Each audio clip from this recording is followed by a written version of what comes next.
Good morning students. तो आज हम अपना बीएससी बीएड फर्स्ट ईयर का जो टॉपिक पढ़ रहे थे समसूत्री विभाजन, उसकी लास्ट अवस्था अंत्यावस्था या फिर टेलोफेज के बारे में पढ़ेंगे। तो देखो, समसूत्री विभाजन की जो भी विभाजन अवस्था है, प्रोफेज, मेटाफेज, एनाफेज, उन तीनों के बारे में हमने पढ़ लिया था। अब लास्ट स्टेज बची है जो कि है टेलोफेज या फिर इसको अंत्यावस्था भी बोलते हैं।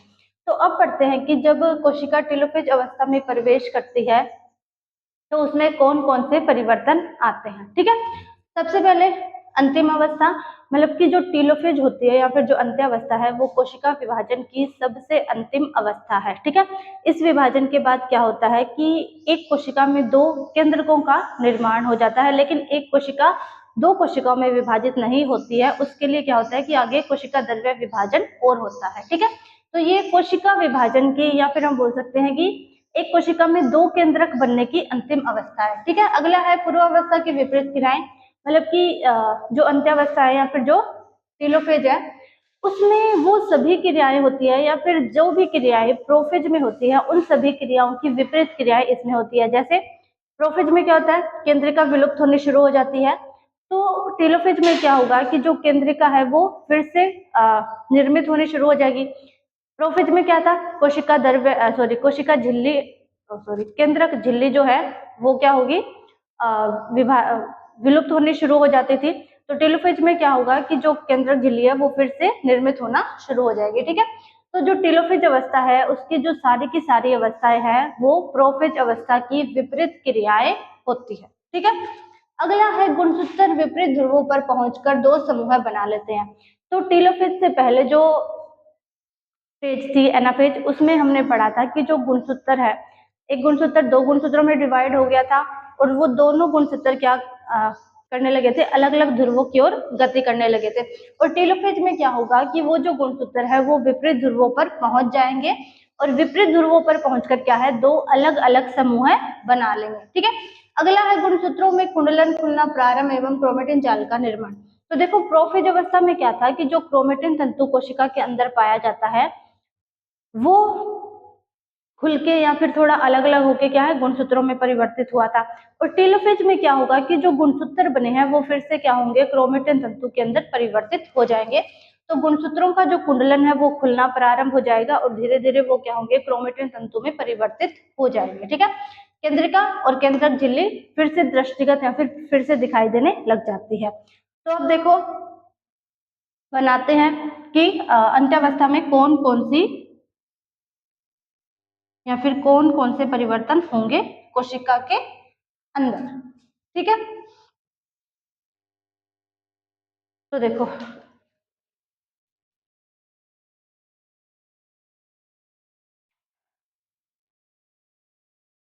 इस प्रकार का शेप बन जाएगा कोशिका का। ठीक है, क्योंकि ये कोशिका क्या है, दो कोशिकाओं में विभाजित होने वाली है। ठीक है, तो गुणसूत्र क्या करेंगे, विपरीत ध्रुवों पर पहुंच जाएंगे। सबसे पहले केंद्रक झिल्ली का निर्माण हो जाता है या फिर केंद्रक झिल्ली पुनः दृष्टिगत होने लग जाती है। तो इसमें हम बना देंगे फिर से दोनों तरफ केंद्रक झिल्ली, क्योंकि दो केंद्रक, जो एक केंद्रक था वो दो केंद्रकों में विभाजित हो गया। ठीक है, अब इसमें जो केंद्रिका थी उसका निर्माण फिर से हो गया। ठीक है, केंद्रिका बन गई फिर से।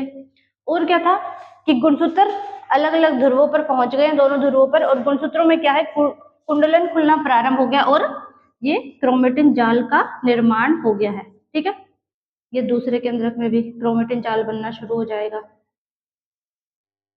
ठीक है, और जो तर्कु तंतु थे, ठीक है, जो तारक काय से तर्कु तंतु बने थे वो क्या करेंगे, विलुप्त होना शुरू हो जाएंगे। ठीक है, और इनमें ये कोशिका द्रव्य पाया जा रहा है। ठीक है, इस पूरे स्टेज में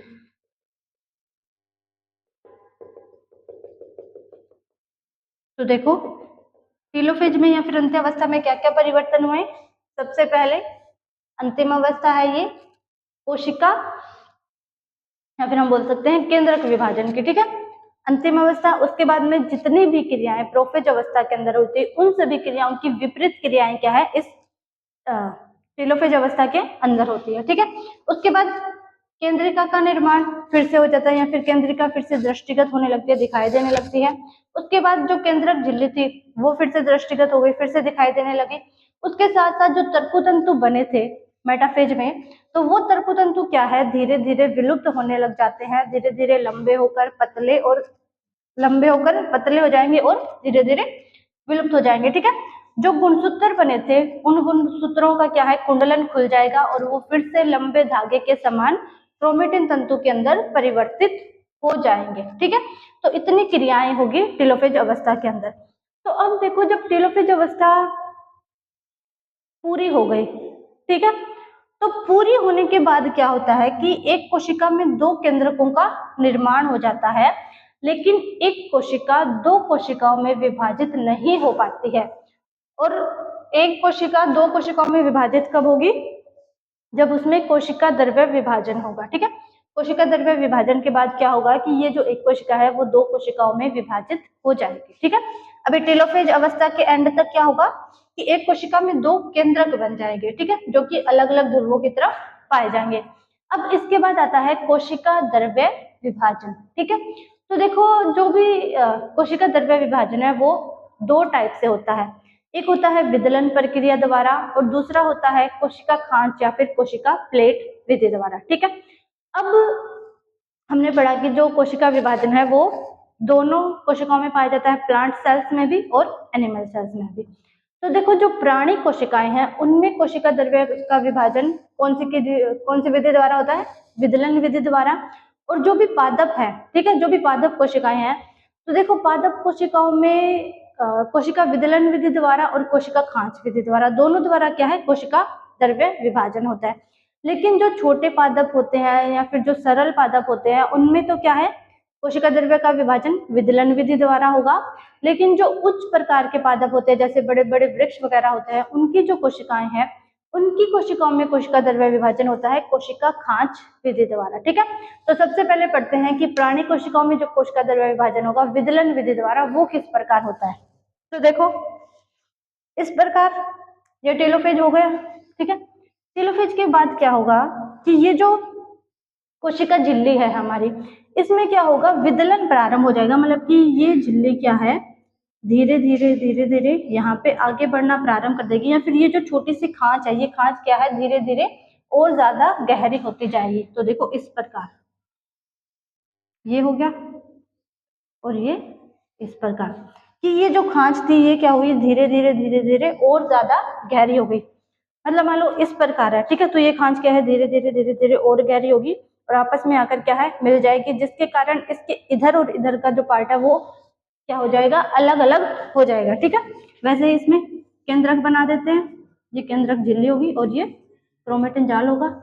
इसमें भी ये केंद्रक झिल्ली और क्रोमेटिन जाल, और बीच में क्या है, कोशिका द्रव्य। ठीक है, अब देखो, जो ये कोशिका जो ये खांच है या फिर जो ये कोशिका झिल्ली है, इसमें क्या होगा, धीरे धीरे और विदलन प्रारंभ होगा, और धीरे धीरे क्या होगा कि ये जो कोशिका झिल्ली है ये क्या होगी, दो पार्ट में डिवाइड हो जाएगी कोशिका विदलन द्वारा। तो देखो इस प्रकार दो कोशिकाएं बन जाती है, इस प्रकार। ठीक है, और इनमें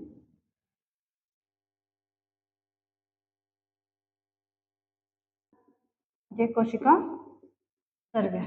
ठीक है,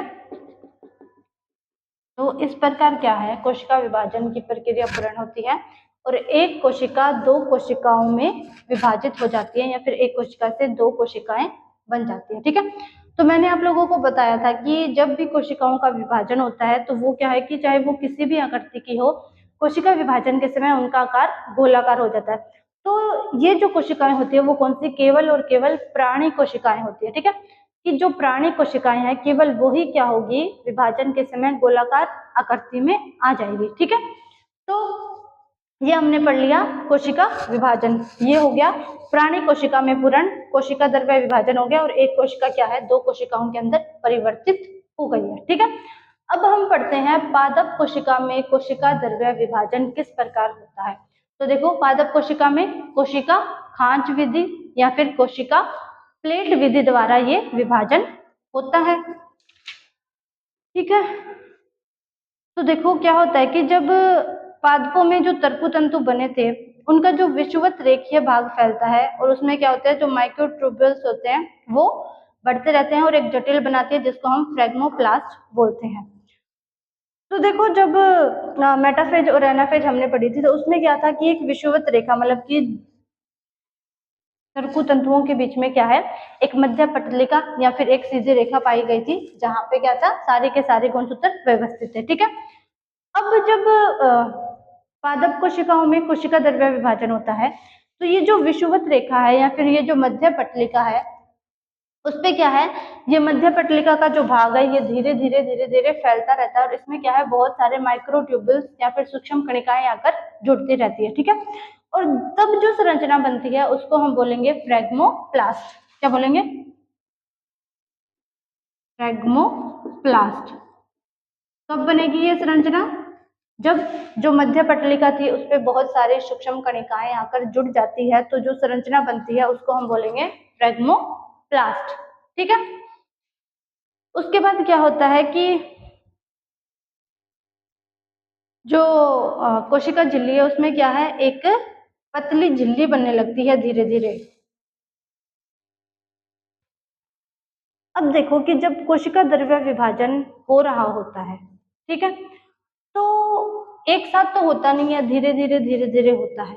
ठीक है, तो जब मतलब मान लो इस प्रकार ये कोशिका द्रव्य विभाजन हुआ तो इसमें क्या है कि ये वाला जो पार्ट है, ये पार्ट, ये पार्ट, ये पार्ट, यहाँ पे क्या है कि इस कोशिका का कोशिका द्रव्य और इस कोशिका का कोशिका द्रव्य क्या है, आपस में मिक्स है। ठीक है, तो ये जो पार्ट होगा इस पार्ट को हम बोलते हैं प्लाज्मोडेस्माटा। ठीक है, वो भाग जहाँ पे दोनों कोशिकाओं का कोशिका द्रव्य आपस में सम्मिलित होता है या फिर आपस में संघनित होता है, उस स्थान को हम बोलते हैं प्लाज्मोडेस्माटा। ठीक है, अब देखो, देखते हैं कि जो पादप कोशिका होती है उसमें कोशिका द्रव्य विभाजन किस प्रकार होता है।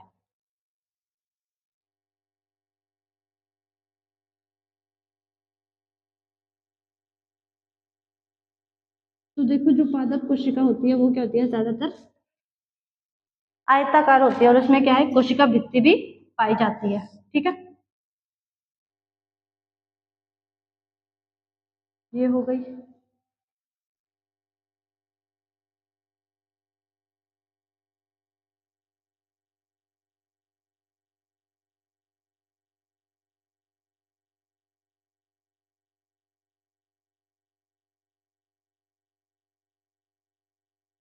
देखो, ये इनमें केंद्रक, केंद्रिका, और ये क्रोमेटिन तंतु, ये भी केंद्रिका। तो ये देखो, ये क्या है, एक पादप पादप कोशिका जिसमें क्या हुआ, टेलोफेज अवस्था पूर्ण हो गई और एक केंद्रक से दो केंद्रकों का निर्माण हो गया।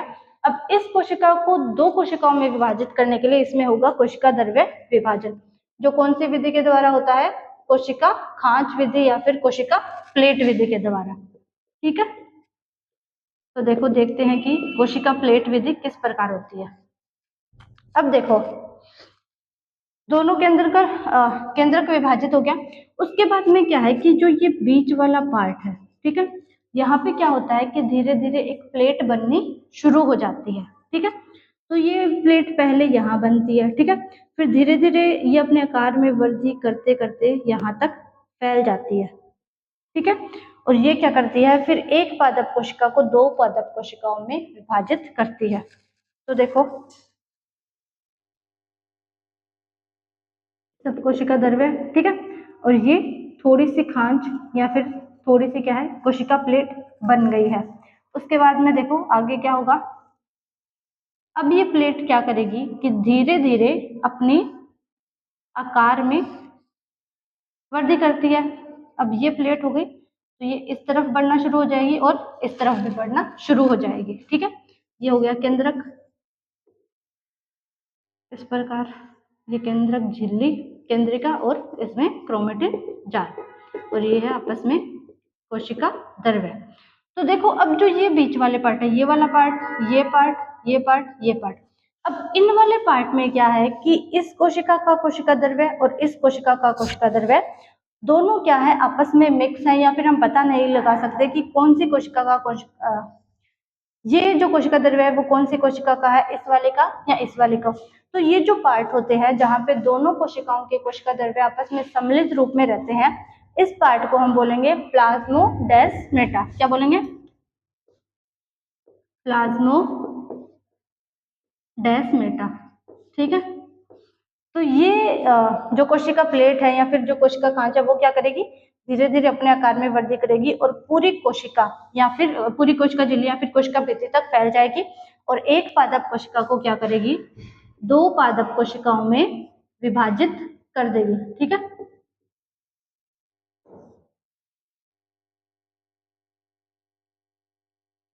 हमने दो क्यों बनाई है, क्योंकि ये कोशिका भित्ति, पादप कोशिकाओं में कोशिका भित्ति पाई जाती है जो कि सेलुलोज से बनी होती है, और ये है कोशिका झिल्ली। ठीक है।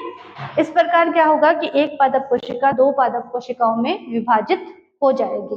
ठीक है। ये हो गए कोशिका मतलब समसूत्री विभाजन यहाँ पे हमारा कंप्लीट हो गया। ठीक है। अब हम पढ़ते हैं कि समसूत्री विभाजन क्यों होता है या फिर समसूत्री विभाजन का महत्व क्यों होता है, ये क्यों आवश्यक है कोशिकाओं में विभाजन होना या समसूत्री विभाजन होना।